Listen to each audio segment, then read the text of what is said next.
We're gonna learn the percentages in an easy way. So what do we have to do? We have to revise some of the one that we have to remember. 1 upon 2 is equal to 50%, okay? 1 upon 4 is equal to 25%, okay?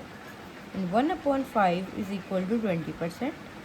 And 1 upon 10 is equal to 10%. We have to remember, जहाँ पे भी 4 होगा वो equal होगा 25 वाले number, जहाँ पे 2 होगा वो 50 से होगा, और जहाँ 5 की बात हो जाएगी वो 20 की बात की जाएगी, ठीक है। Now we let's see 1 upon 4 है तो वो 50 का वर्क कर रहा है, इसका आधा है। तो अगर हम 3 अपॉन 2 लिखेंगे तो सोचो कितनी बार बढ़ा है, 3 बार। That will be the answer. तो इन द सेम वे हम आगे और भी लर्न करेंगे। जैसे देखो 1 अपॉन 4 है जिसको हम 25% बोलते हैं, ठीक है। 1 अपॉन जो 4 है, ठीक है, उसको हम 25% बोलते हैं।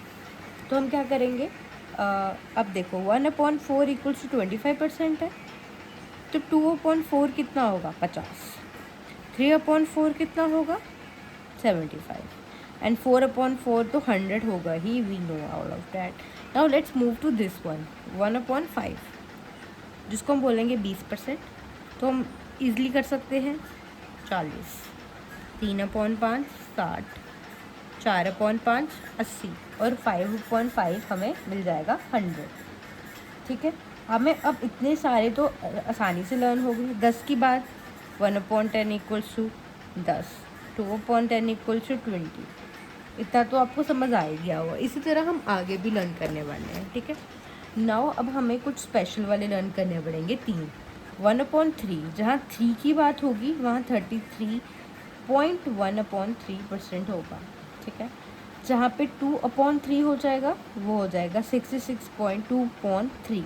याद रखना 1 अपॉन 3 2 अपॉन 3, ठीक है, ये परसेंटेज आएगा। और एक और स्पेशल लर्न करना है 1 अपॉन 8 जिसको हम 12 अपॉन 5 बोलते हैं।